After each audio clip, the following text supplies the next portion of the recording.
Welcome to Greenable Woodbridge. I am Carolyn Ehrlich, your host. In Woodbridge Township, we have the ABC Committee, which is anything but cars, that encourages our residents to walk, to bike, or to use mass transit. But we all know that no matter how green you want to be, you need to have your car. So to help us with this dilemma, we have today Chuck Feinberg, who is the chairman of the New Jersey Clean Cities Coalition, to help us figure out how we can be green and still own a car and get around. So let's start off by having you tell us a little bit about what the New Jersey Clean Cities Coalition is. Well, thank you. New Jersey Clean Cities Coalition, we are a 501c3 statewide nonprofit organization, and our mission is to reduce the use of petroleum in the transportation sector. So we do that in a number of different ways, but it's mostly by providing education and funding when it's available through government entities or elsewhere, and just promoting the concept of petroleum reduction. So the methods we use is to replace petroleum with things like alternative fuels, biodiesel, for example, natural gas, whether it's compressed natural gas or liquid natural gas. And now, of course, a lot of people are talking about electric vehicles. But we also do it through educating folks about idle reduction and the tremendous waste of fuels that are used when people idle unnecessarily, and through encouragement of mass transit and other options. So it's a broad portfolio of activities that we're involved with, and it's really catching on. It's something that people are starting to get. There are alternatives that are available now, and there are more additional alternatives coming down in the future. And pretty soon we're not going to be talking about alternative fuels because they're going to be mainstream. That's what we're working towards. That's a great goal. What do you think right now today the best alternative is? Well, there's a lot of different alternatives, some for heavy-duty fleets, some for vehicles, passenger vehicles, light-duty. Of course, there's fuel efficiency standards that the federal government is working towards increasing. So the normal, quote-unquote, normal gasoline vehicle will be much more efficient in the coming years, and it is much more efficient now than it was just a few years back. But there are electric vehicles that are coming out and are out and available now. All of the major automobile manufacturers and many new ones are bringing them to the market right now. And of course, there are some challenges with getting them into normal usage. We have some infrastructure issues that have to be dealt with and are being dealt with. Some permitting processes here in the state of New Jersey that need to be streamlined, and my Clean Cities organization is working with folks at the state level to help facilitate that process. And it's a matter of education. What we have now and what we'll have much more in the coming years is options for people. It's not going to be one size fits all with gasoline vehicles. Right. People have some types of alternatives will work better depending on your lifestyle. Okay, so let's take some lifestyles and see what you would do. Let's say that we're a family of 5, 3 children who need car seats. Mm-hmm. And as with children, they never travel alone. They've got a ton of stuff that has to go with them wherever they go. So the SUV, the gas-guzzling SUV is the car of choice. What is the better alternative for this family? Well, the better alternative, which right now is more expensive, so that's a decision that folks will have to make. It's more expensive up front, but over your ownership life cycle of that vehicle, with what you save in fuel, it should probably even out. But those options are hybrids, and which are becoming part of the mainstream right now. Uh-huh. It's taken a while to get there, but they are becoming part of the mainstream. And there will be other alternatives in the future for that situation. But the thing that people need to keep in mind, even without purchasing a new vehicle, there's changes in the way that they drive that will also help. depending on many factors, but typically when a vehicle is going less than 40 miles per hour, it is much more efficient to keep your windows open and not turn your air conditioning on. Right.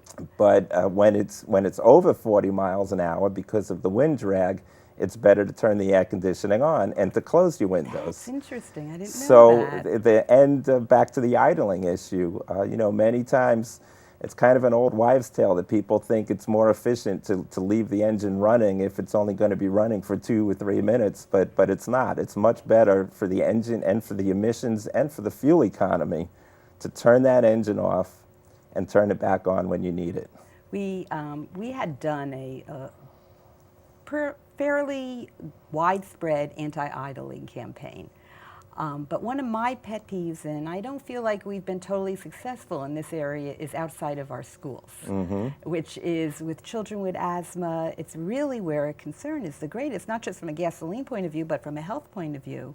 And the moms and dads, the school buses, I catch them, I go, "Oh, they're still idling." Somebody has to tell them, the schools have to tell them to stop. Well, it is the law. It is the Yeah. law in New Jersey that you're not allowed to idle for more than 3 minutes. Right. And people need to make the school bus drivers and the parents themselves aware of that. I mean, I see parents all the time waiting with their kids in the car with the engine running, waiting for the school bus to arrive. Right. It's more important to keep them warm. Well, That's the that's that's the trade-off. I mean, that's what people need to understand. Right. But with school buses, it's terrible to have these diesel school buses. They are some of the most polluting vehicles on the road today, and our most precious cargo is in those school buses. So there's emissions control technologies. Even without replacing the bus and getting an alternatively fueled bus, there are things that can be done to clean up those school buses, starting with driver behavior and training. And there's other alternatives too. Even a diesel school bus could be using something like biodiesel right now, which, depending on market conditions, it can be more expensive or it can be cheaper than diesel. Right now, it's actually less expensive than diesel fuel. And it's a domestically produced fuel. It's much cleaner than diesel fuel, and the emissions are much better. It also helps the engine run more efficiently and requires less maintenance. So again, over the life cycle of that bus, even if the upfront cost is more expensive, over time it makes up for it. In Woodbridge, we have a fairly large wish list. We do a lot right now, but there are things that we hope we can do in the future and we're working toward. And one of them is actually to do an interlocal with the schools and have Dennis Henry, who's my next guest, who does public works and has done a phenomenal job retrofitting our fleet, to be able to help and start taking over the bus maintenance and put some of those ideas and technologies into the school buses. Unfortunately, as tight as our money is, the Board of Education even has a tighter budget problem. Right. So it's hard for them to do things, even if it has a payback in the end, to put the money out forward. So we look to find, what we're looking for now is a space to help them do that. Right. And work it out. The schools want us to do it so badly, and it would be a big step in the right direction. But we have a great relationship with the schools, so it might happen. That's good. That's great. And it's going to take cooperative efforts like that to make things happen. But as I'm sure you know, the state just released a revised energy master plan. And for the first time, that energy master plan includes a transportation fuels component. Here in New Jersey, transportation is obviously a major issue for everybody. Right. But now it's officially part of the state energy master plan. And there will be programs that are developed over time as this new plan is being implemented that hopefully will be able to help the municipalities, the school districts, residents to get over the hurdle. The first cost of these new technologies is a little intimidating and can be intimidating. But as I've mentioned, the business case right now, over the life cycle, that vehicle makes sense, but you still need help to come up with that initial extra cost. money, right. So hopefully we'll see some programs here in New Jersey that will Bridge that alleviate that and help people along with that. Now, I know your foundation gets an awful lot of money from the federal government. What are some of the more exciting things that you are Well, working on? we were lucky enough to actually submit a proposal and win one of the competitive Recovery Act from Obama's stimulus program. So we won a grant through the Department of Energy for a project that we put together. It's actually a $47 million project that we're managing, and $15 million of that is from the federal government. So that federal investment actually leveraged an additional $32 million of non-federal money that would not have come to this project without the federal money. So it's a very good use of federal money. And what that program is we are developing 6 publicly available compressed natural gas fueling stations across the state, 2 of which are open right now, and 4 are in the permitting and approval process. And we are also working with several fleets, both public and private fleets. And that's one of the things of the Clean Cities program. As an independent nonprofit, we're able to bring public and private entities together to do projects together much easier than could be done otherwise. But so by the time this project is over, we'll have 300 vehicles on the road that use compressed natural gas rather than diesel. And we'll be displacing something on the order of 1 million gallons of diesel fuel a year with domestically produced fuels that are much more environmentally friendly and burn much cleaner. And these are shuttle buses, and these are garbage truck fleets across the state. So so these are fleets that actually go into neighborhoods and are around people all the time. So having quieter and cleaner fleets using domestically produced fuels is really a good thing for the state of New Jersey. And what we're finding now also with these new fueling stations is that other fleets, commercial fleets, private fleets that are in the vicinity of those stations are very interested in converting their fleets to compressed natural gas also, because once the infrastructure is in place, they know that they'll be able to use it and use it easily. And by the way, I should also mention, besides being domestically produced and environmentally friendly, compressed natural gas on a gallon equivalent basis is probably right now at least $2 a gallon cheaper than diesel fuel is. It's probably closer to $3 a gallon at today's prices. Wow. Pretty good. So the next time you get grant money, you're going to put one of those in Woodbridge. Well, knock on wood that there'll be another opportunity to do so. And but as the infrastructure and as the technology is advancing, the incremental cost of going to the alternative fuel vehicle is shrinking. So hopefully it can be mainstream pretty soon, and we could all look at these alternatives and actually find them useful and find that there is one option, some option out there that fits your driving habits that will work for you. That is great. Well, thank you so much for joining us, and we will be right back with Dennis Henry, who brings this all home by running the township fleet. Thank you. We'll be right back. Did you like something that you saw on TV 35? Is there something we don't have that you'd like to see? Let us know what you think. Send us an email, tv35@twp.woodbridge.nj.us.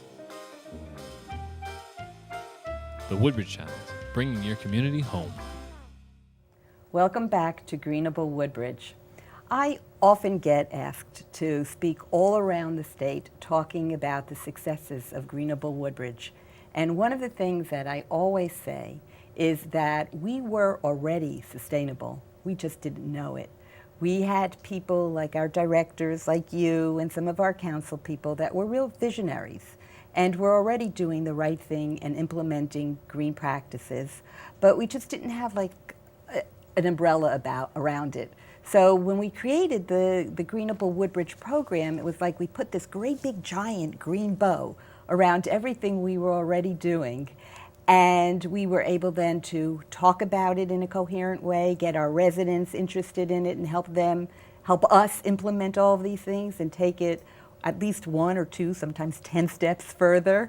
And one of the, without a doubt, the greatest visionary, I believe, has been Dennis Henry, our Director of Public Works, who has been behind the scenes for years making Woodbridge Township greenable. And so I am thrilled that he agreed to come out from behind the scenes, in front of the cameras, and to tell us about what he's been doing. So welcome, Dennis, and thank you so much. Thank you, Carol. Thanks for having me. You're welcome. I guess it's no secret that Mayor McCormick does care about the green of the environment, but what he really cares about is the green of the taxpayers' money. So everything that we do, any green action that we take, we have to be able to justify it to him that it's also cost effective. So we're kind of all put on a mission to make the environment green, but make sure that we're saving the environment, but we're saving that taxpayer dollar. So we just had Chuck talking about all of these things you can do with your fleet. What have we done with our fleet here that saves the environment and saves the taxpayers' money, and how do you manage to balance those two greens? Well, the mayor let us know early on that Public Works was going to have to do a lot more with less, and he made it very clear. We had already been purchasing hybrid vehicles. We run approximately 20 of our Public Works vehicles on biodiesel, and we've been looking at, we ran an electric car earlier this year. But probably one of the biggest things that we've done is we had to cut some of the costs. So we decided the best area, our largest division, was sanitation. On a regular day, we assigned probably 26 trucks, 6 trucks recycling, 20 trucks, route trucks, every day in Woodbridge. So when we were looking to cut our costs and still keep the high level of service in Woodbridge, we decided to look at automation. And while we were looking at this, we realized that we were picking up 85% of our garbage to 90% of our garbage on Monday and Tuesday. And we were picking up the other 10 to 15% on Thursdays and Fridays, but it was costing us the same amount. Mm-hmm. So the mayor had the guts to do it and to look at these hard decisions, and we looked at automating, and we were able to cut our fleet assigned routes from 26 a day to 14 by automating. And at the same time, we were able to go to single stream recycling, which everybody's allowed to put everything they can fit in a 95-gallon can. And that's another thing with the 95-gallon cans. People that needed 2 days now are able to put all this garbage into a 95-gallon can. So it cut what we needed 75 people to do in 2008. We now do with approximately 25 people, 1/3 the workforce, and we've been able to cut our fleet from approximately 50 trucks to 35 trucks in sanitation. So that's probably been our biggest achievement, biggest savings, and the people in Woodbridge love the service they're getting from it. Absolutely. So, I remember when and I'm sure you remember this too, that when we had the first meeting about it, we had like 100 people come out. We very rarely have town hall meetings that get that kind of an interest, and everybody was so nervous and concerned. And we did that first small pilot group, and then all of a sudden it was, when are we getting them? And your program was supposed to take how long to implement? Supposed to take 5 years, and it was in place within 3. Yeah, Everybody liked it so much. It's been a huge success. So this is really a win-win-win, because we saved taxpayers' money, we saved on fuel and emissions and all of that, and our residents are happy. So, and then I guess the fourth win-win is how it impacts our recycling. Oh yeah, it's increased. The people don't have to bundle their cardboard anymore. They don't have to wait 3 weeks to get their paper products picked up. Every week recycling is being picked up.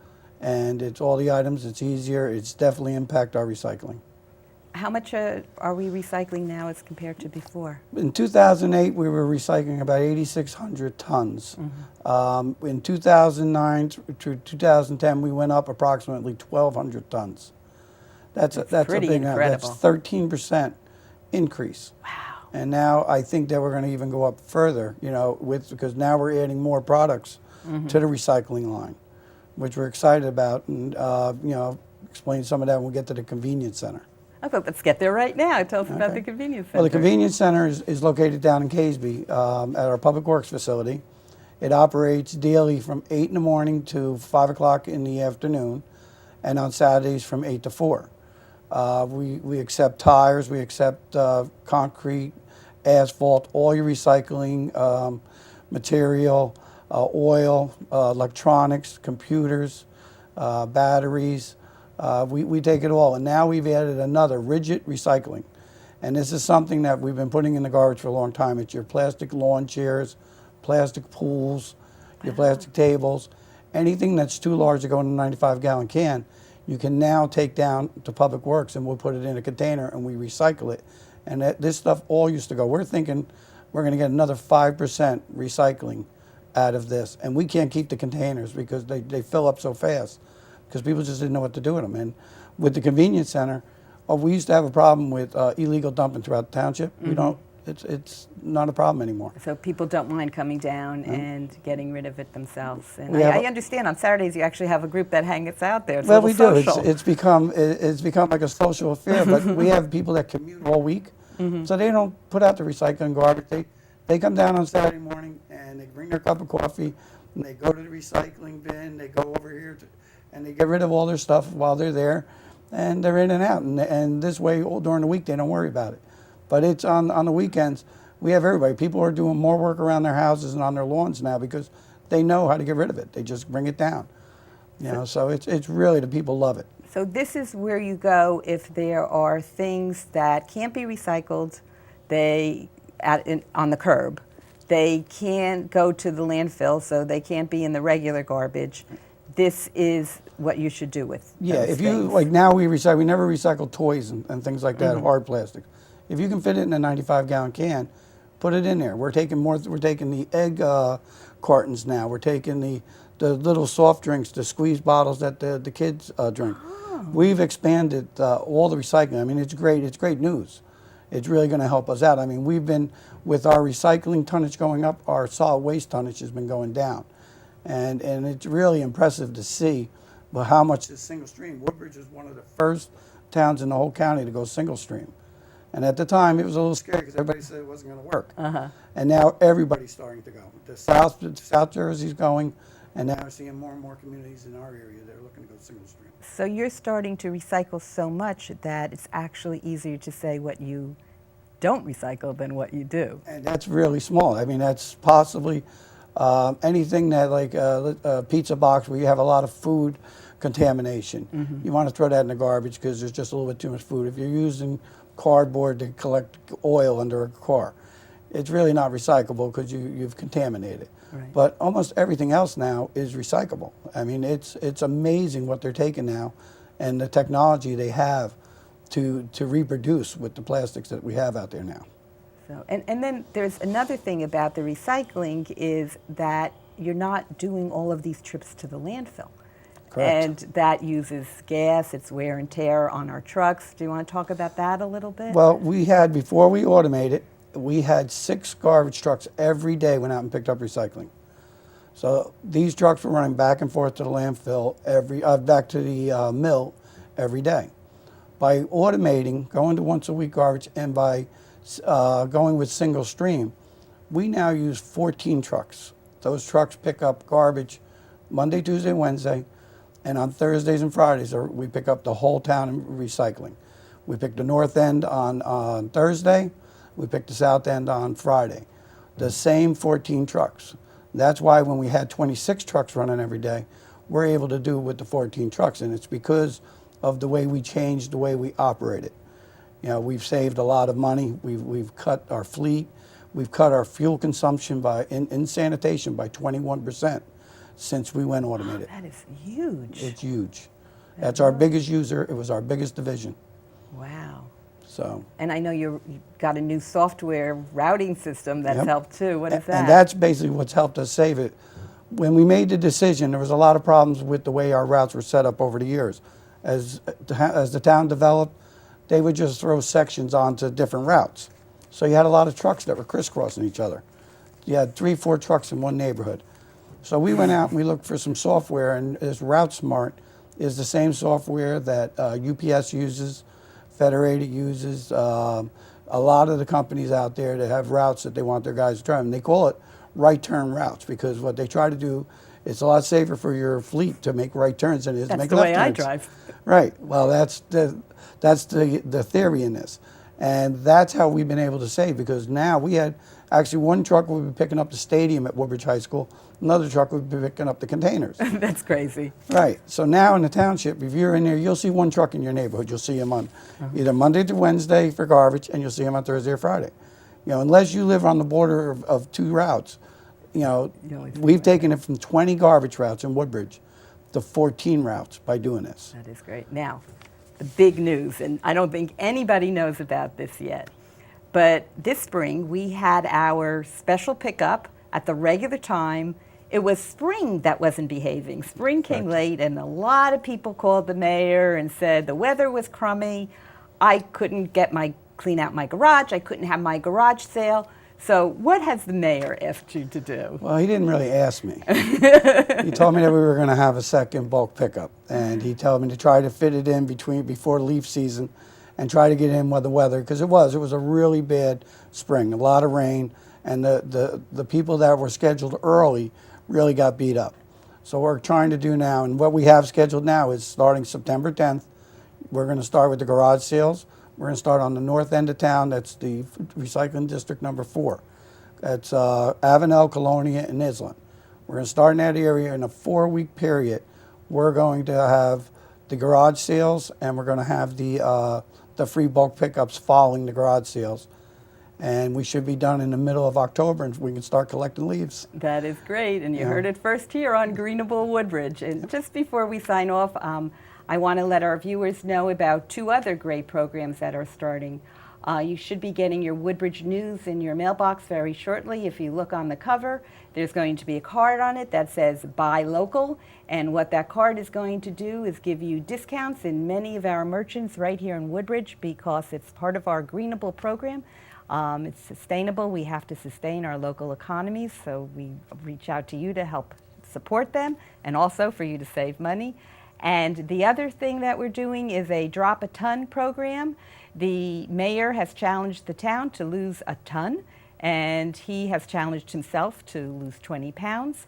Anybody who loses more weight than the mayor gets a chance at a free membership to the Y and a whole bunch of other prizes. Plus, out of his charity fund, he will be giving $1 for every pound lost in the town to our food bank. And because we love our children and we care about them, anybody under the age of 18 who loses a pound, we will donate $2 to the food bank.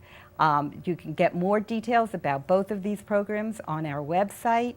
For the Drop a Ton, Raritan Bay Medical Center has been a huge help. They actually have a link with a website that is going to give our residents dieting tips, exercising tips. So it's a great way for the whole town to come together and get healthy and get more greenable.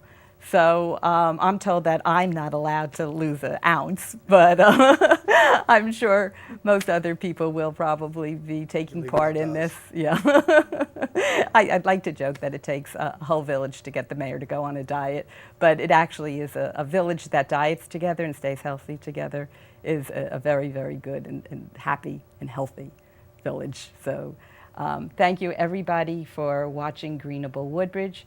Thank you for being part of the excitement and part of the change. And thank you, Dennis Henry. You are a great guest.